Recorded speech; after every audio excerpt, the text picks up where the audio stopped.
Fellow South Africans, earlier today, the International Court of Justice in The Hague in the Netherlands issued a ruling that is a victory for international law, for human rights, and above all, for justice. This follows the unprecedented action taken by South Africa to take another country to the International Court. On the 29th of December 2023, South Africa filed an application instituting proceedings against the State of Israel for the violence it has unleashed on the people of the Gaza Strip, arguing that Israel was in breach of its obligations under the Convention. South Africa had earlier condemned the 7th October 2023 attack by Hamas and other groups that resulted in the deaths of many Israelis and the taking of hostages. The court, in its judgment, affirmed South Africa's right to take Israel to court, even though it is not a party to the conflict in Gaza. The ICJ, as the principal judicial organ of the United Nations, has handed down a ruling that the State of Israel should immediately implement a set of provisional measures to prevent any further acts of genocide in Gaza, and to desist from such acts and to take effective measures to prevent the destruction and ensure the preservation of evidence relating to acts of genocide. As the South African government, we welcome the decision of the International Court of Justice. We note the court's statement that it is acutely aware of the extent of the human tragedy that is unfolding in the region and is deeply concerned about the continuing loss of life and human suffering, and that the catastrophic humanitarian situation in the Gaza Strip is at serious risk of deteriorating further before the court renders its final judgment. We welcome the measures that the court ordered by majority decision, ruling that the Israeli military should not commit acts of genocide against Palestinians.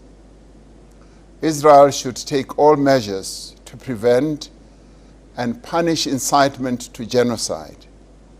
Furthermore, it should take immediate and effective measures to allow basic services and humanitarian assistance in the form of food, medication, and other basic necessities to Gaza, and it should also preserve evidence of what is happening in Gaza.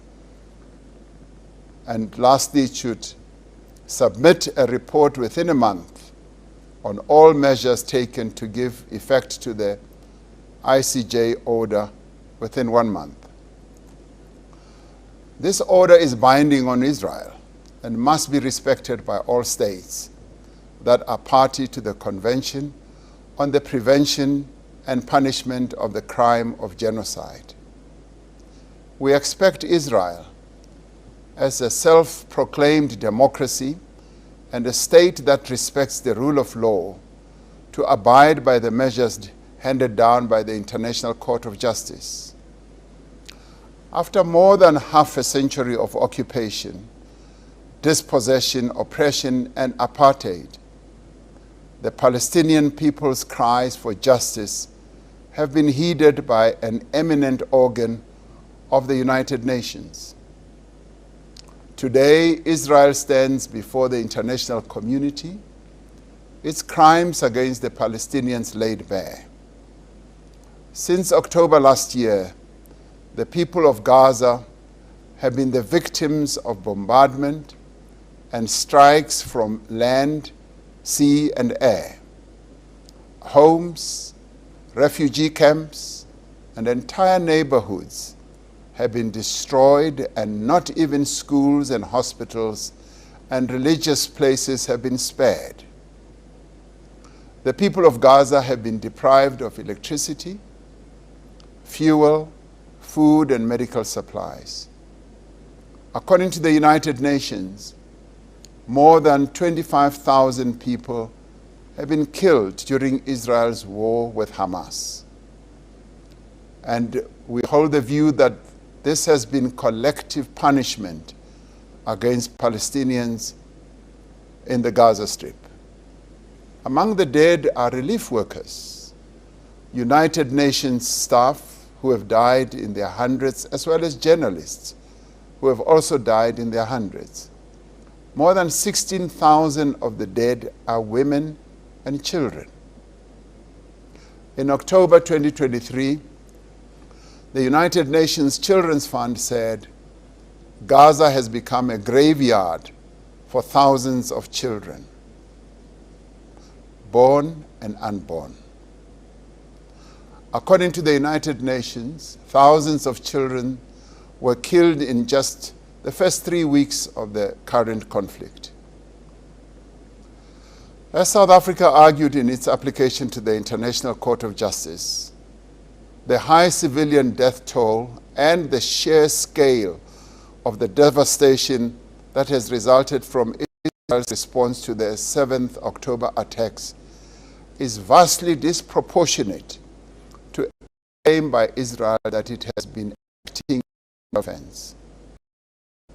We have called Israel attacks on Gaza genocidal acts, acts for which Israel should and must be held accountable. Today, the International Court of Justice, the court concluded that pursuant to Article 9 of the Convention, it has jurisdiction to adjudicate our application. The effective order that the ICJ has granted today is that there is a plausible case of genocide. This marks an important first in our quest to secure justice for the people of Gaza. Some have told us that we should mind our own business and not get involved in the affairs of other countries. Others have said it was not our place. And yet it is very much our place as a people who know too well the pain of dispossession, discrimination, state-sponsored violence. We are also a people who were the victims of the crime of apartheid. We know what apartheid looks like. We experienced and lived through it. Sadly, many people died and were exiled, like our beloved leader Oliver Tambo and many others. Others were jailed, like the father of our democracy, Nelson Mandela, and many others.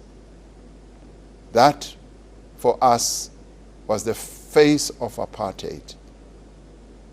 We as South Africans will not be passive bystanders and watch the crimes that were visited upon us being perpetrated upon other people elsewhere. We stand on the side of freedom for all. We stand on the side of justice. 30 years ago, following our first democratic elections, President Nelson Mandela declared, "Let there be justice for all. Let there be peace for all. Never, never, and never again shall it be that this beautiful land will again experience the oppression of one by another." And so we say again today, never, never, and never again shall it be that acts of genocide are perpetrated with impunity as we, the international community, look on. We firmly believe that following this judgment, there should now be a more concerted effort towards a ceasefire, and negotiations should commence on a permanent two-state solution for enabling Israel and Palestine to live side by side as independent states, the Palestinians having attained their self-determination. As South Africa, we thank all in the international community, and there have been millions of people around the world who have supported our application, including a number of countries who have declared their intention to be part of our application to the International Court of Justice. We will not waver in our commitment to the Palestinian people and their quest for self-determination.